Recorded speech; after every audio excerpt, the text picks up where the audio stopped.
안녕하십니까. 현대투자연구소 송조입니다. 자, 이번 시간은 하이브와 카카오 비교 분석 그리고 하이브 전략에 대해서 살펴보도록 하겠습니다. 시장은 외국인들의 기술적인 순매수 없이는 제한적 흐름이 지속될 것으로 예상이 됩니다. 물론 이제 그 7월 중에 일시적인 강세도 가능하겠지만 그게 추세 상승으로 이어질 가능성은 좀 희박하지 않을까 생각이 되고요. 빠르면 7월 말이면 7월 27일과 7월 28일날 이제 그 미국 FOMC 회의가 있습니다. 그리고 늦어도 8월 중순 정도면은, 그것이 이제 그 연착륙이 됐든 경착륙이든 조정 가능성이 뭐 상당히 높다고 생각됩니다. 위기의 대비를 위한다면은 사실 그 선택과 집중이 필요할 것 같아요. 그래서 저는 오히려 하이브 비중을 좀 더 늘리는 게 바람직하지 않을까 생각됩니다. 저 회원분들은 아시겠지만, 사실 그 회원이 아니고서는 야, 저 정도로 비중이 높을까 할 정도로 뭐 상당히 저희가 비중을 많이 늘리고 있고요. 그리고 최근에 제가 이제 가치주에 대해서 이제 많이 말씀드렸는데, 가치주 세 종목을 제가 소개해드렸죠. 그 한국전력이 이제 그 대표적인 이제 가치주의 대표라고 봐야 될 것 같고, KTNG도 굉장히 중요합니다. KTNG는 이제 가치주이면서, 그리고 또 이제 고배당주가 되겠죠. 우리가 이제 연말에 가까운 이제 그 고배당주에 대해서 얘기를 많이 하는데, 그 이제 하수적인 발상이에요. 사실 그 배당주를 한다면, 이 바닥권에 있을 때 지금 하는 게 좋다고 봐야 되겠고, 마지막으로 남해화학을 제가 많이 또 추천했는데, 남해화학은 사실 그 투자자에 따라서 호불호가 좀 갈리는 것 같아요. 지금 10,000원 초반이면 상당히 경쟁력이 있지 않나 생각이 되고요. 특히 이제 그 남북 경협에 좀 관심이 있고 좀 우호적으로 가능성이 좀 높다고 생각하는 분들은 남해화학도 굉장히 좋은 어떤 그 지금 타이밍상 굉장히 그 저점에서 매수하시는 그런 기회가 아닌가 생각됩니다. 세 종목 모두 한국전력, KTNG, 남해화학 세 종목 모두 월봉 같은 경우 이제 살펴보시게 되면 거의 뭐 역사적 바닥권이라고 봐야 될 것 같아요. 바닥권 혹은 이제 과열 신호가 전혀 안 나왔습니다. 자, 제목 보시면 이제 젊은 시세는 속아도 좋다. 증시 격언 중에 하나인데요. 지금 현재 잠시 우리가 차트를 보도록 하겠지만 이 카카오를 젊은 시세라고 보기에는 상당히 무리가 따르겠죠. 반면에 이제 하이브 같은 경우는 이제 그 역사의 고점 34만 7천 원대로 이제 기억하고 있는데 34만 7천 원대 돌파 전에 어떤 그 마지막 어떤 그 눌림목 과정이 아닌가 생각이 됩니다. 자, 카카오의 이제 작년 한 4월이라든가 한 5월 정도, 그 정도 분위기가 아닌가 생각되는데, 하여튼 그, 어떻게 받아들이고 어떻게 해석하느냐는 여러분들 몫입니다. 제가 이제 너무 이제 얘기를 좀 공격적으로 하게 되면 댓글이, 저도 이제 불편한 정도로 댓글이 좀 많이 달리는 것 같아요. 자, 카카오 일봉 장기 차트가 되겠습니다. 2020년 3월이 이제 코로나 최저점이었죠. 당시 이제 2만 한 6천 원에서 17만 3천 원까지 올라갔으니까 대략 한 700%가 조금 안 됩니다. 많이 올랐습니다.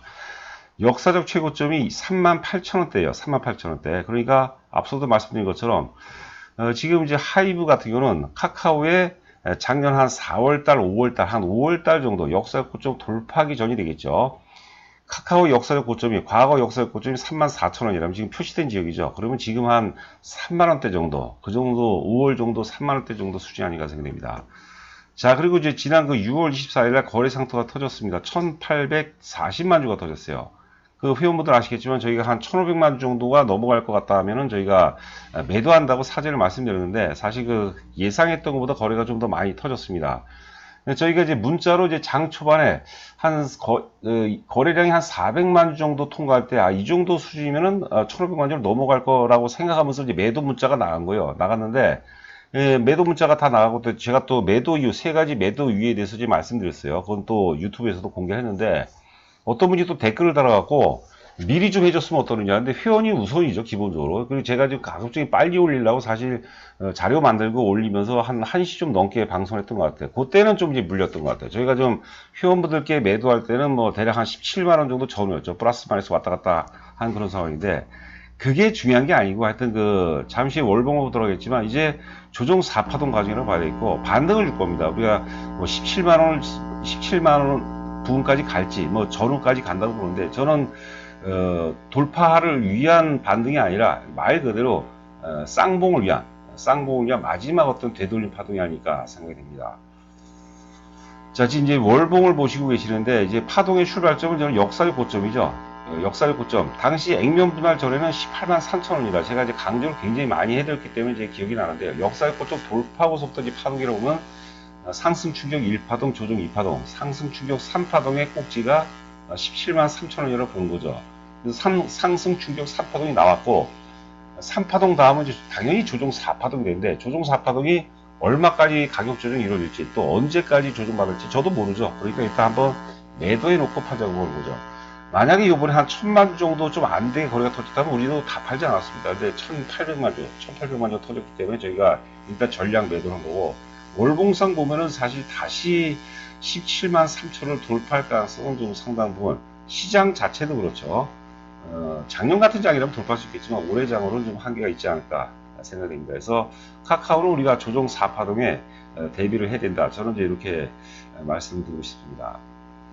자, 보시는 화면은 이제 앞서 이제 우리가 일봉 차트를 보여드렸죠. 지금 보시는 화면은 이제 위에가 이제 카카오 주봉 차트, 아래도 이제 하이브 주봉 차트입니다. 기간은 차이가 있습니다.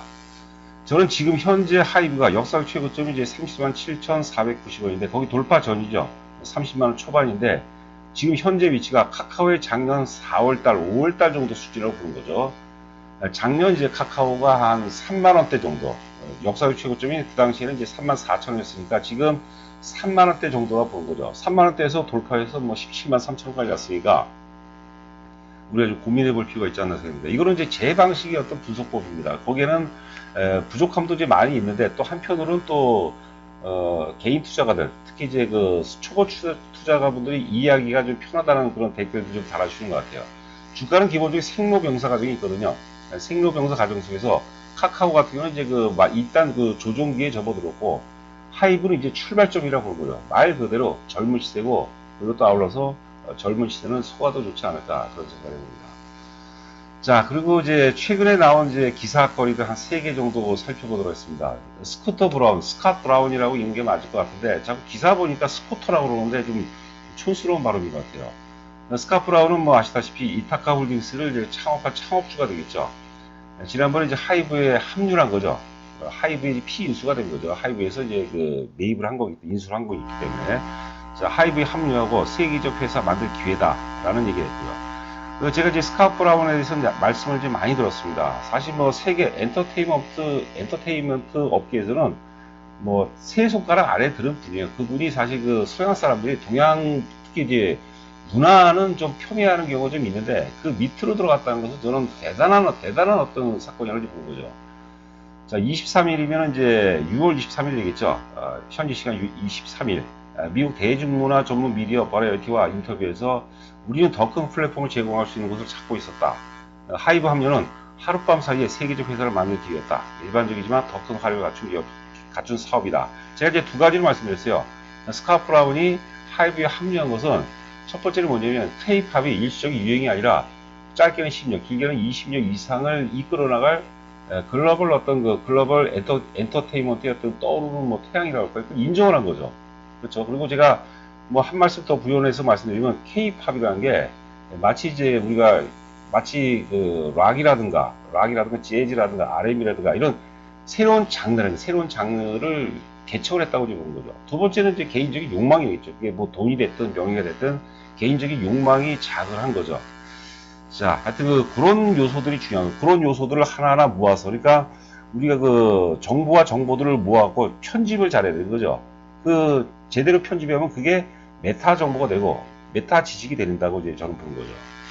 저는 그 부분이 굉장히 중요한 어떤 메시지라고 이제 봅니다. 자, 두 번째는 이제 그 지난주에 뭐 입대 관련된 얘기가 나오는 것 같아요. 제가 이제 그 하이브를 추천하다 보면은 또 반대하시는 분들이 조만간에 입대할 텐데 위험해서 어떻게 사느냐 그런 얘기를 많이 하거든요. 근데 플랫폼이 있기 때문에 플랫폼에 우리가 투자하는 거죠. 방탄소년단에 투자하는 게 아니라 우리가 하이브의 어떤 그 하이브 위버스라는 플랫폼에 투자하는 겁니다. 자, 황희 그 문화체육부 장관이 이제 방탄소년단 입대를 연기한다면 원하면 뭐 추진해 줄 것이다. 뭐 이런 얘기 했는데 입대가 원한다면 반짝이 호재가 되겠죠. 궁극적인 호재가 될 수 없습니다. 이게 좀 안타까워요. 그 다음 내용이 저는 의미가 있다고 보는 겁니다. 음콘협이라고 한국음악 콘텐츠 협회라는 데인데 손흥민 선수 여러분들 잘 아시죠? 뭐 대한민국을 빛내는 손흥민 선수. 조성진이라는 분은 제가 네이버에 들어가서 본 거예요. 이분이 이제 피아니스트. 여러분 잘 생각해 보세요. 우리가 보통 이제 클래식하고 이제 우리가 대중음악인데 클래식에서는 보통 이제 국제 의미 있는 콩쿠르에서 상을 받게 되면 면제를 해줍니다. 근데 지금 세대가 어떤 세대입니다. 그 옛날 70년대, 80년대 세상이거든요. 지금 사실 그 클래식과 대중음악과의 경계가 무너지고 있는 시대거든요. 조성진이라는 사람을 저희 직원들한테 물어봤더니 아는 사람이 한 명도 없어요. 조성민 아니었냐고 그러고 조성민. 그 의미가 없는 거죠. 그래서 방탄 조성 뭐 손흥민까지는 괜찮은데 손흥민 선수까지는 괜찮은데 조성진 면제는 이게 사실 이게 지금 상당 부분 좀 이슈가 될 가능성이 있지 않나 생각합니다.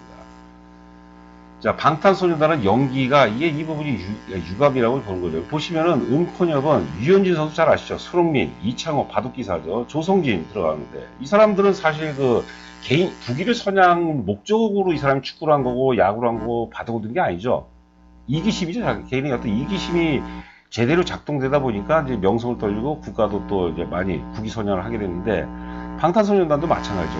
같은 반열이죠. 이게 제가 보기에는 이게 이런 법은 저희가 하이브를 추천한다고 그런 게 아니고요. 이건 완전히 잘못된 거예요.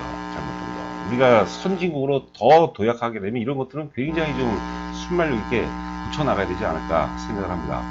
지금 하이브 주가가 30만원이 살짝 깨질 수 있어요. 저는 그거 모르죠. 그러나 31만원 미만에서 좀 물린다는 생각으로 살 필요가 있겠고, 초기에는 이제 카카오라든가 네이버하고 조정을 같이 하겠지만 어느 순간인가는 이제 차별화가 된 거죠. 그러니까 지금 시장 자체가 제한적이죠. 약간 우상향인데 종목 내에서 어떤 테마라든가 업종이라든가 종목 내 차별화가 굉장히 심해졌다고 이제 보고 말 그대로 이제 종목 장사라고 생각합니다. 자, 저희 그 현대투자 VIP 회원 모집 관련해서 금액하고 기간이 있고요. 그 다음에 정보 제공 내용은 저희가 문자 형태로 정보가 제공이 됩니다. 그러니까 하루에 문자가 기본적으로 3번은 뭐 하늘이 두 쪽이 나도 3번은 나가고요. 돌발적인 상황, 갑자기 주식을 매도해야 될 때, 혹은 이제 매수해야 될 때, 혹은 주가가 뭐 급락세를 보이거나 급등세를 보일 때 긴급 메시지 형태로 또 자주 보내드리거든요. 그러니까 문자만 보고도 충분히 매매할 수 있게, 저희가 이제 단타 매매는 안 하니까 문자만 보고도 충분히 매매할 수 있도록 저희가 문자를 보내드립니다. 그리고 종목을 이제 저희가 발송해드리면 그냥 뭐 사세요 파세요가 아니라 종목에 대한 어떤 회사 개요서부터 상승 논리를 굉장히 중시해 여깁니다. 논리를 또 저희 회원분들이 많이 좋아하시는 것 같아요. 저희 회사 신한은행 계좌번호가 있겠고 제 전화번호가 제 전화번호인데요. 입금하시고 입금자 조남을 보내주시면은 제가 상세하게 말씀을 드리도록 하겠습니다. 자, 남은 시간도 건승하시 바라고 저는 또 내일 여러분들 찾아뵙도록 하겠습니다. 감사합니다.